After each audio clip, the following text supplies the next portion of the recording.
पर्साको crusher उद्योगमा युवकको शव फेला। पर्सा जिल्लाको एक क्रसर उद्योगमा एक युवकको शव फेला परेको छ। प्रहरीका अनुसार स्थानीय क्रसर उद्योगमा काम गर्ने 18 वर्षीय युवकको शव साइटभित्रै संदिग्ध अवस्थामा भेटिएको हो। जिल्ला प्रहरी कार्यालय पर्साका अनुसार घटनाबारे जानकारी प्राप्त हुनासाथ प्रहरी टोली घटनास्थलमा पुगेको थियो।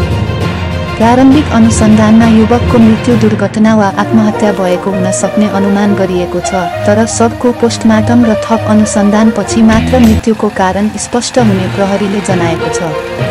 स्थानीय बासिन्दाहरूले क्रसर उद्योगहरूमा सुरक्षा मापदण्डको कमी र कामदारहरूको जोखिमपूर्ण काम गर्ने अवस्थाको बारेमा चिन्ता व्यक्त गरेका छन्।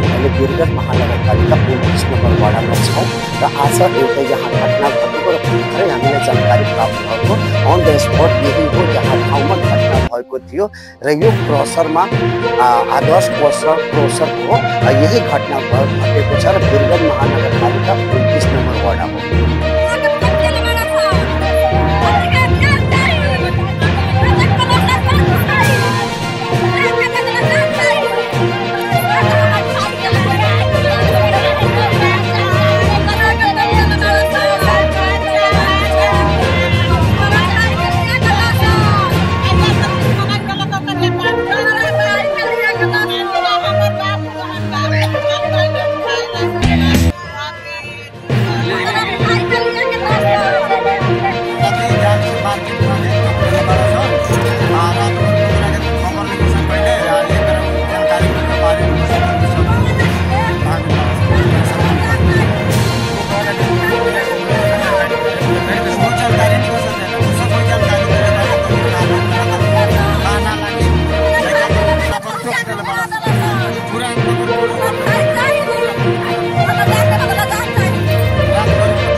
यो घटना चाहिँ अहिले हामीलाई पनि बिहानको करिब 11 बजीतिर हामीलाई जानकारी प्राप्त भयो।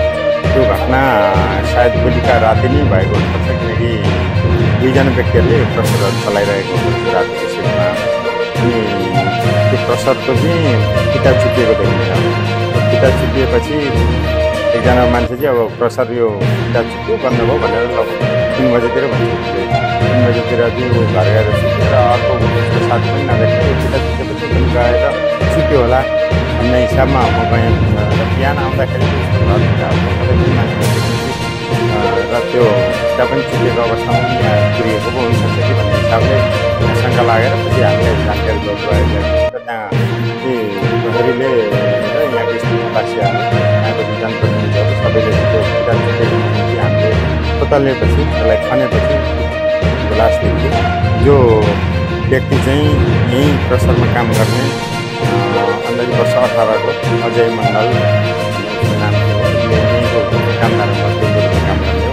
हिजो रातिको सिफ्टमा उसको ड्युटी पनि रहेछ र पछि लास चाहिँ हामीले लगभग 2 घन्टा जति खुट्टा काटेर ड्रममा चाहिँ हात चिप्लेको अवस्थामा त्यो ड्रम पनि हामीले काटेपछि अहिले लास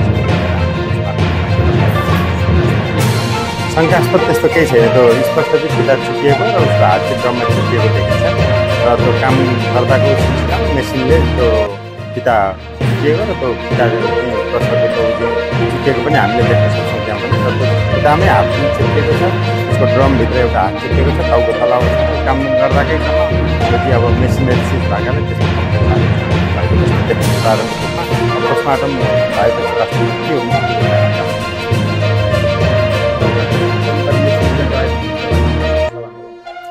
त्यो त अब हामीलाई जानकारी हुँदैन कतिजनाले मेसिन चलाउने कतिजनाले चलाउने, तर जो अवस्थामा उनीहरूको भनाइअनुसार कतिजना मेसिन आफ्नै अटोमा चल्ने भयो। एकजना एउटा साइडमा हुने भयो, अर्कोले अर्को साइडमा त्यो हिसाबमा चल्छ भनेर अहिले उनीहरूले त्यही कामदारसँग पनि हामी बुझिरहेको छौँ। नियन्त्रण भन्दा पनि हामी घटनाको बारेमा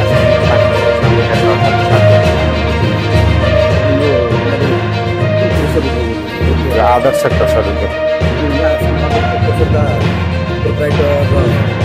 प्रोपाइटर म्यानेजरहरूको चाहिँ हामीले सायद अब यहाँले